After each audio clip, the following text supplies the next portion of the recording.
Oh, Saripda. Sir Ruben? Ikaw? Ikaw ang utak ng sindikato?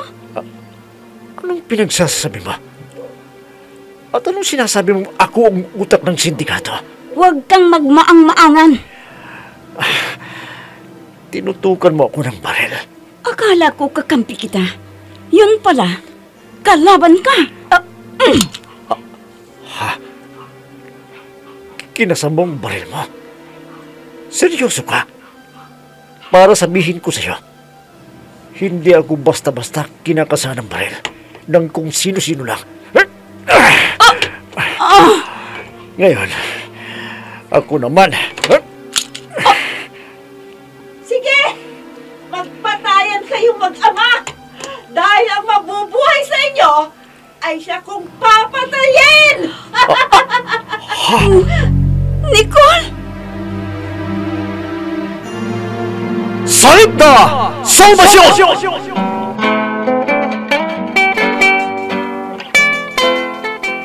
Ang babaeng lumalaban sa masasamang loob na nagasik ng kasamaan, subalit kakampi at takapagtanggol ng mga taong naapi. Saripda! Salvasyon! Matapang at galit sa mga taong lumalabag sa batas at ipinagtatanggol ang katotohanan. Saripda! Salvasyon! Inihahandog sa inyo ng F3 Recording Studio para sa pambansang radyo ng Pilipinas, Bombo Radio Philippines. Saripda! Salvasyon!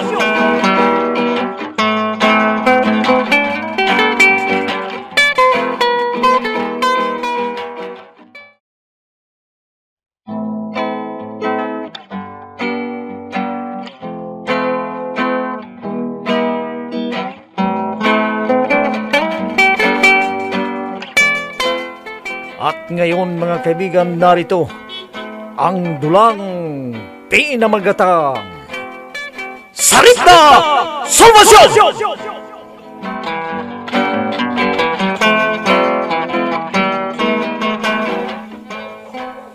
Talaga bang hindi na kita mapipigilan, anak? Hindi na ho, Papa. Kailangan ko na kasing bumalik sa trabaho ko dahil tinawagan na nila ako. Oh, kuya. Nandito ka pala. Kala ko, umalis ka na. Palis na nga ako eh. Kinakausap lamang ako ni Papa. Oh, ikaw ginawa kang manager ni Papa. Ikaw nang bahala sa ating negosyo. Oo naman, kuya. Sa katunayan inilipat ko sa ibang departamento sina David at Saripda. Ano? Oh, bakit ka naman nagulat, kuya? Hindi ba tama lang ang ginawa kong paglipat ng departamento sa kanila? Bakit mo naman sila inilipat? Anong kasalanan nila Saripda at David? Kuya, para maiiwas si Saripda sa posibleng galit at tampo sa kanya ng ating mga trabahador. Ano? Galit at tampo ng ating mga trabahador? Oo. Anong ibig mong sabihin? May naririnig kasi akong usap-usapan na may mga tao ng lihim na may galit at tampo kay Saripda. Siyempre, ayaw ko magalit ang mga trabahador kay Saripda. Dahil una, pinagkakatiwalaan natin siya. At pangalawa, katiwala natin si Mang Densyo. Oh, hindi ba? Bakit? Ano bang naririnig mong usap-usapan labang kay Saripda? Masyado raw kasi siyang matapang. Nicole, Agad-agad, nagagalit. trabaho lamang ni Saripda ang kanyang ginagampanan. Alam ko. Kaya nga, inilalayo ko siya sa mga trabador natin na hindi nakakaintindi sa kanyang trabaho para makaiwas tayo sa gulo.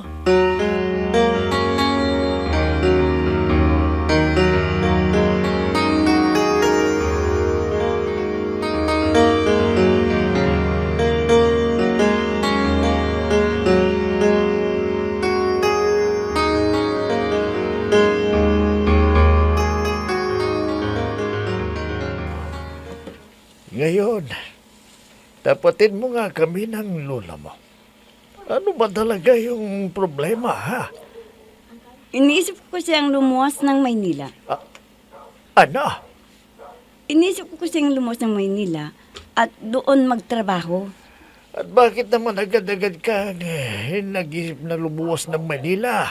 Hindi ko muna sasabihin sa kanila ang tunay na rason. Sa Ribda po. Tinatanong ka ng lolo mo, bakit mo naisipang lumuwas ng Maynila, ha? Basta naisipan ko lang. Hindi pa naman ngayon kung sakasakali eh.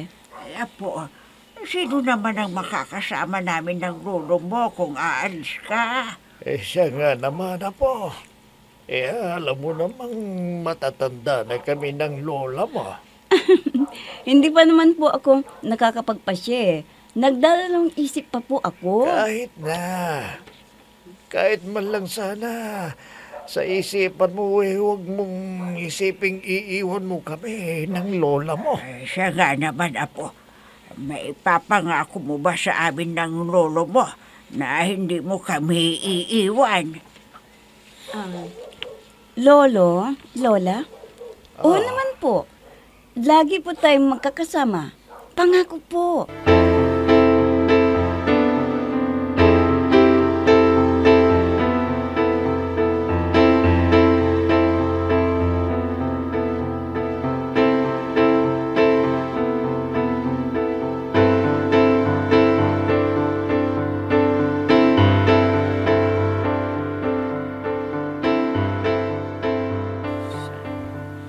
Akala ko ba aalis ka na? Bakit bigla mo akong niyaya dito sa kwarto ko? Gusto ko lang kasing masiguro na walang ibang makakarinig sa pag-uusapan natin, Papa. Na? Hindi kasi ako sang-ayon sa desisyon ni Nicole na ilipat si Saribda sa ibang departamento. Narinig mo naman ang dahilan ni Nicole, hindi ba? Gusto lamang nitong iiwas si Saribda sa posibleng galit at tampo ng mga trabahador natin. Oo nga, pero ginagawa lang naman ni Saribda ang kanyang trabaho, Papa. Sa mga nakakaintindi sa sitwasyon, ay hindi magagalit kay Saribda. Pero sa mga makikitid ang utak, talagang magagalit kay Saribda. Dahil nga stricto ito pagdating sa trabaho. Iho, hindi naman tinatanggal ni Nicole si Saribda sa trabaho. Inililipat lamang niya ito ng ibang lugar. Dahil lamang ba doon ililipat na ni Nicole si Saribda? Bakit sa departamentong paglilipatan niya hindi rin ba gagawin ni Saribda ang trabaho niya? Hindi kaya sa gagawing paglilipat kay Saribda sa ibang departamento mawawala lang ng ganang magtrabaho si Saribda. Anong ibig mong sabihin? Siyempre, mag-iisip na din si Saribda. Hindi na siya magiging produktibo tulad ng dati. Dahil ang iisipin niya mawawalan siya ng trabaho kung magiging strict siya sa mga tao. May katwiran ka. Oh, hindi ba, Papa? Kapag ginilipat ninyo ng trabaho si Saribda dahil sa paraan ng kanyang pagtupad sa kanyang tungkulin, masyado siyang istrikto. Tayo rin at negosyo ang pinoprotektahan niya. Sa kabila ng banda naman, bakit magagarantihan ba ninyo na hindi niya gagawin ang kanyang trabaho? Sa bagay, tama ka nga. Kaya ako nga siya ginawang supervisor dahil nga sa katangian niya na palaban. Kaya nga sasang-ayon ba kayo sa plano ni Nicole?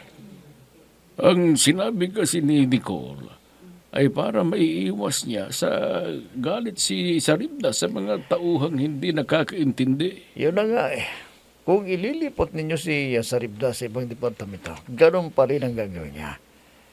Mag-i-stricto pa rin siya sa mga tauhan natin. At tulad ng nangyari dito, Magagalit din yun. Magagalit din ang ilan sa kanya. O sige, hayaan mo. At kakausapin ko si Nicole.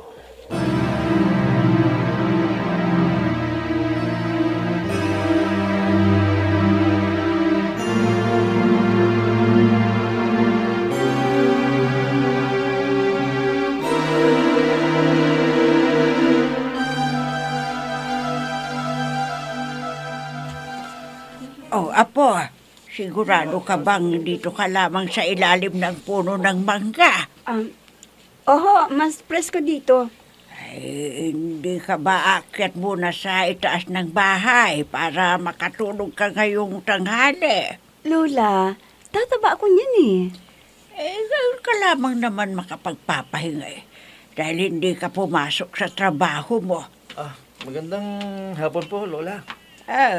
Dito pala itong si... David. David, tama.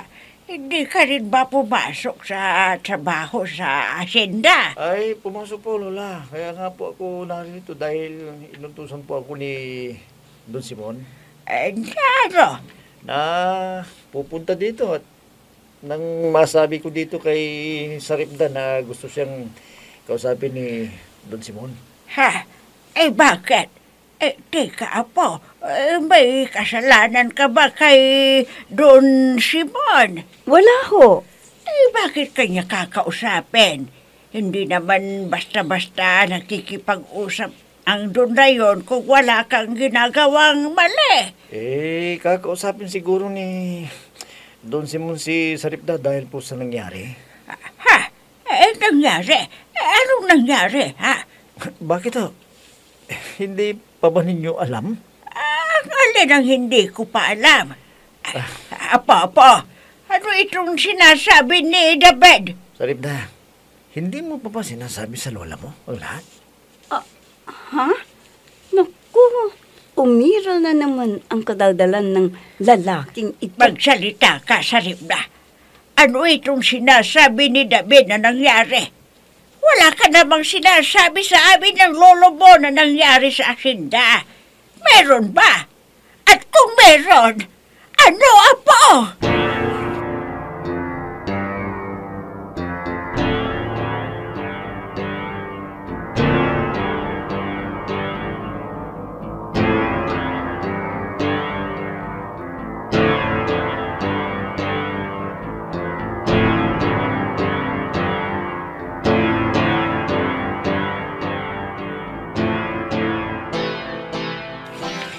Papa, pinatawag niyo raw ho ako, sabi ni Aling Sebia.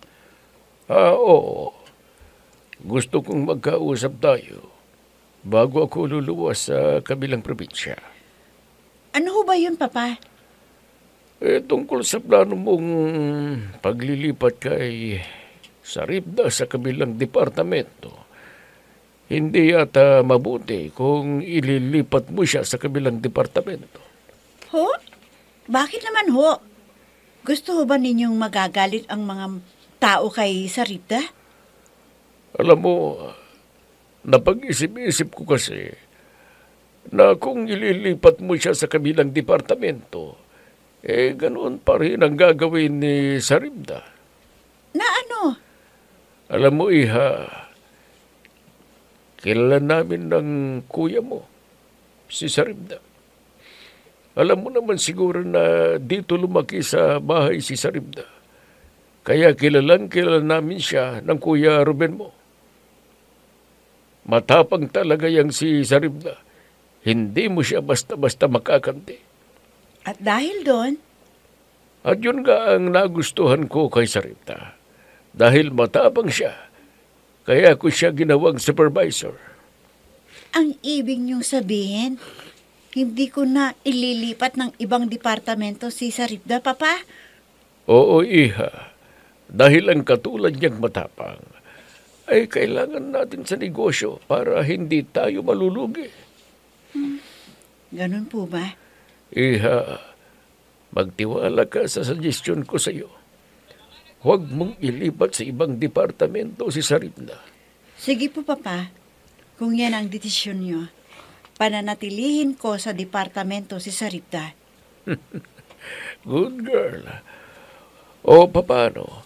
Iiwan muna kita at may daraanan pa ako bago ako pumunta sa kamilang probinsya.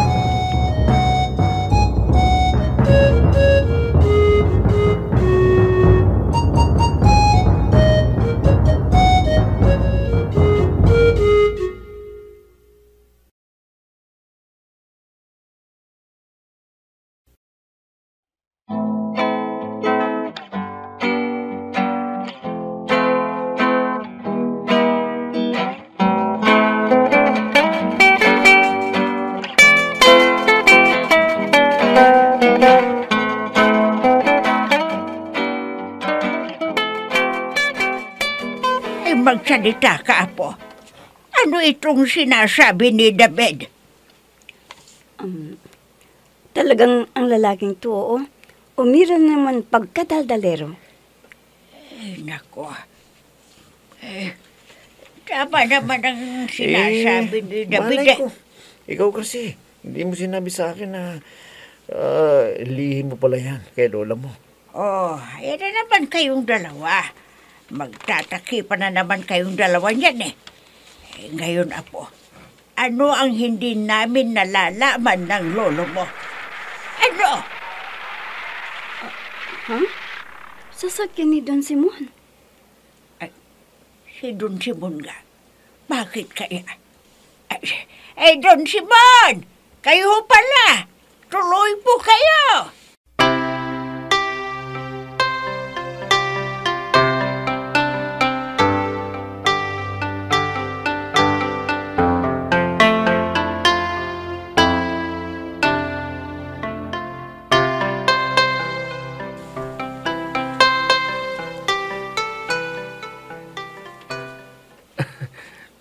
Talaga ho, Ma'am Nicole.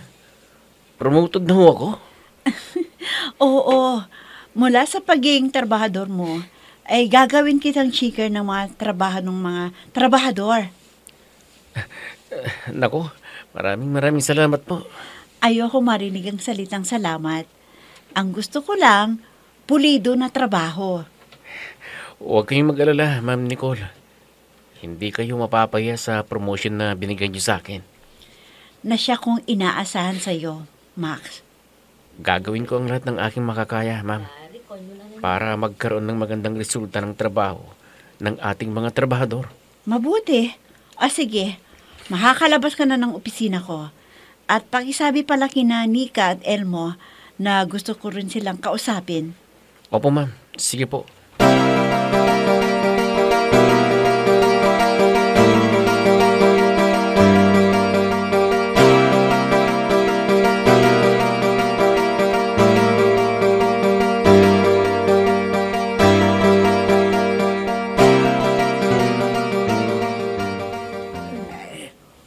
Umakyat na po tayo sa itaas ng bahay, Don Simon.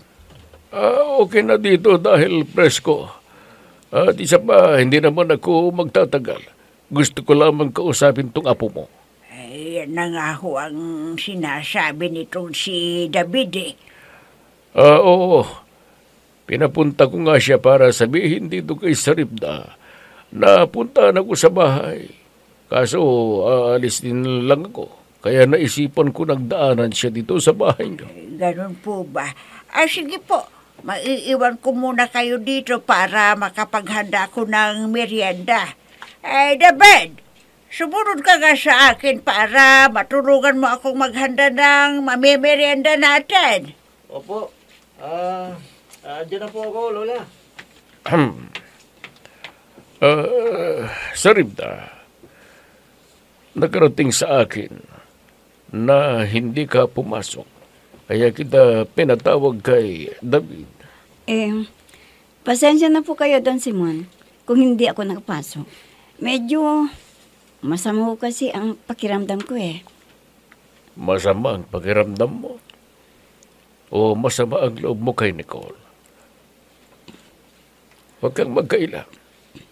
Kilala kita. Wala naman po kasi akong ibang hangarin sa asyenda, kundi mapabuti ang resulta ng trabaho ng mga trabahador ninyo. Alam ko, At kaya ako naparito ay para sabihin sa iyo na hindi ka na ililipat ni Nicole sa ibang departamento. Ho? Mananatili kang supervisor sa departamento kung saan kita itinalaga. Talaga po? Oo. At pagpasensyahan mo na si Nicole. Dahil tulad mo, siya man ay may mabuting hangarin sa aking negosyo. Nga lang ay magkaiba kayo ng kaparaanan. Huwag kang mag-alala. At ipapaliwanag ko sa kanya kung ano talaga ang intensyon mo sa negosyo. At naway, muli kayong magkasundo.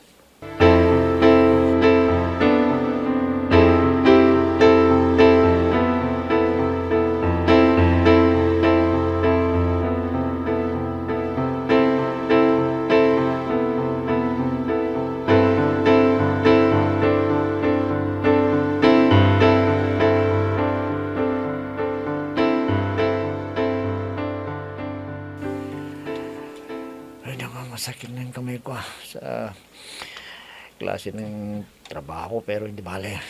Isang semester na lang I-graduate na din ako sa kursong kinukuha ko. Si David, nakita niyo ba? Ayun. Oh, ayun pala siya David, Oh, bakit? matagal pa ba yung ginagawa mo? Bakit mo tinatanong? Suplado naman ito. Parang nagtatanong lang ang tao. Bakit kasi naririto Alam mong abala ako sa trabaho ko. Ang mabuti pa, bumalik ka na doon. Sa pwesto mo. Gawin mo yung trabaho mo. Sayang mo lang yung sinasahod sa iyo May sinasabi ka ba? Wala. Sabi ko, yung trabaho mong asikasuhin mo. Yung pagtunan mo ng pansin, huwag ako. Oh, nahihilo ako. Nako. Mabuti na lang nasa luko ito. Ang babae ito kundi bagsak sa simento. David, anong ibig sabihin nito, ha? Nicole!